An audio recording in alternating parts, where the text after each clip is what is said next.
کیوں؟ کیونکہ وہ ہمارے لیے جاگتے ہیں، ہمارے لیے دعا کرتے ہیں، ہمارے لیے رکھنے میں کھڑے ہوتے ہیں۔ عبرانیوں 13 باب اس کی 17 آیت میں لکھا ہے، اپنے پیشواؤں کے فرمانبردار اور تابع رہو، کیونکہ وہ تمہاری روحوں کے فائدے کے لیے ان کی طرح جاگتے رہتے ہیں جنہیں حساب دینا پڑے گا، تاکہ وہ خوشی سے یہ کام کریں نہ کہ رنج سے، کیونکہ اس صورت میں تمہیں کچھ فائدہ نہیں ہوگا۔ بلاہٹ اور خدمت خدا کی طرف سے ہی ملتی ہے۔ جو اس دور میں بھی خدمت کا دعویٰ کرتا ہے، اس دور میں جو دور حاضرہ کہتے ہیں، لیکن خدمت کا توڑا اس میں چمکتا نظر نہیں آتا، وہ نہ ہی ان کے پھلوں سے ہم اسے پہچان سکتے ہیں، نہ ہی اس میں کوئی تبدیلی آتی ہے، اور نہ ہی کلیسیا میں اس کی خدمت نظر آتی ہے۔ لیکن جو خدمت خدا کی طرف سے ملتی ہے، جو بلاوا خداوند کی طرف سے آتا ہے، جو چناؤ خدا کرتا ہے، وہ خدمت مؤثر اور پراسپر ہوتی ہے۔ جب یہوہ خدا ہارون کی خدمت کے تعلق سے اور اس کے انتخاب کے تعلق سے اس نے اپنے خادم ہارون، جو کہ لاوی کے قبیلے سے تھا، سردار کاہن ہونے کا دفاع کیا، اس نے خود بتایا۔ اس کے لیے ایک معجزانہ انتخاب ہم کلام مقدس میں پڑھتے ہیں، گنتی 17 باب میں، جب دوسرے قبیلوں نے کہا کیا ہارون ہی خدمت کر سکتا، ہم نہیں کر سکتے، تو خدا نے ان سے کہا کہ ٹھیک ہے، ہر قبیلے سے ان کے سردار کی ایک ایک لاٹھی جو ہے وہ لے کے آؤ، اور اس پر اس قبیلے کے سردار کا نام لکھو۔ اور ہارون لاوی کے قبیلے کی نمائندگی کرتے تھے، اور اس کا نام اس کی لاٹھی پہ لکھا گیا، اور خدا نے موسیٰ سے کہا کہ تو اسے شہادت کے صندوق کے سامنے رکھ دے، اور ان لاٹھیوں کو نام لکھ کے موسیٰ نے شہادت کے صندوق کے سامنے رکھ دیا۔ اور پھر ہم دیکھتے ہیں کہ اس کا انتخاب ایک معجزانہ انتخاب تھا۔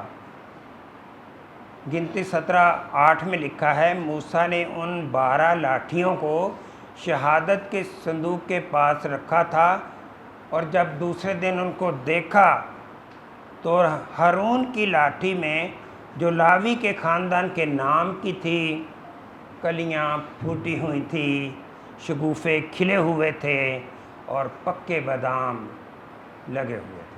ہاللیلویہ! خداوند خدمت کو ظاہر کرتا ہے، اور اس کی خدمت کو اسی کی زندگی میں اور اسی کی کلیسیا میں ظاہر کرتا ہے۔ موسیٰ ان لاٹھیوں کو لے کر بنی اسرائیل کے سامنے گیا، دیکھو بھائی ہارون کی لاٹھی کو بھی، اور انہوں نے دیکھا اور اپنی اپنی لاٹھی اٹھا لی کہ اس میں تو کچھ بھی نہیں لگا ہوا، تو ہماری خدمت نہیں ہے۔ خدا نے موسیٰ سے کہا، ہارون کی لاٹھی شہادت کے صندوق کے سامنے دھر دے، رکھ دے، تاکہ فتنہ انگیزوں کے لیے نشان کے طور پر رکھی جائے، تاکہ وہ دوبارہ یہ شکایتیں نہ کریں۔ خدا باپ بذریعہ معجزانہ انتخاب لاوی کے قبیلے کے خادم ہارون کا بطور سردار کاہن کا دفاع کرتا ہے۔ آج بھی روحانی قیادت جو ہے وہ کچھ لوگ خود سے انتخاب کرتے ہیں، لیکن جب خداوند کی طرف سے اس کا چناؤ ہوتا ہے تو جس طرح ہارون کی لاٹھی کو کلیاں لگیں، شگوفے کھلے اور پکے بادام لگے، اسی طرح ایک خادم کی جو خداوند کی طرف سے آتا ہے اس کی خدمت مؤثر ہوتی ہے۔ شہادت کے صندوق میں 3 چیزیں پڑی ہیں: من سے بھرا ہوا سونے کا مرتبان، عہد کی تختیاں یعنی 10 احکام کی تختیاں، اور ہارون کا پھولا پھلا ہوا عصا پڑا ہوا ہے۔ یہ اس بات کی علامت ہے، اس بات کا نشان ہے کہ روحانی خدمت ابھی بھی جاری و ساری ہے۔ جس طرح جوشوا جنریشن میں ایک خادم جاتا ہے اور دوسرا اس کی جگہ لے لیتا ہے، تمام خدام کو چاہیے کہ وہ اپنے لیے اپنا نائب تیار کریں، تاکہ جس طرح ایلیہ نے الیشا کو اور موسیٰ نے یشوع کو تیار کیا، اسی طرح خدمت کا کام جاری و ساری رہے۔ بے شک خداوند چنتا ہے۔ اگر ہم دونویں مثال لیں تو جب آرمی چیف تبدیل ہوتا ہے تو وہ اپنا حصہ دوسرے آنے والے آرمی چیف کو دیتا ہے تاکہ وہ خدمت جو ہے جاری و ساری رہے۔ اسی طرح ایک ریسر جو ہے جب ریلی ریس ہوتی ہے تو وہ خوب دوڑتا ہے، اپنی پوری طاقت سے دوڑتا ہے اور اپنی کشتی لڑتا ہے اور اپنی جو عصا ہے اس کو دوسرے کے حوالے کرتا ہے تاکہ وہ بھی خوب دوڑے اور وہ ٹیم جیتے۔ اسی طرح آج کے خدام کے تعلق سے آج کے خدمت گزاروں سے درخواست ہے کہ وہ نیک نیتی سے جوشوا جنریشن کے سپرد اپنی خدمت کریں اور ابھی سے اپنے لیے خادم تیار کریں تاکہ خداوند کی خدمت کا کام جاری و ساری رہے۔ خداوند مجھے، تمام خدام کو اور تمام ایمانداروں کو ایسا کرنے کی توفیق۔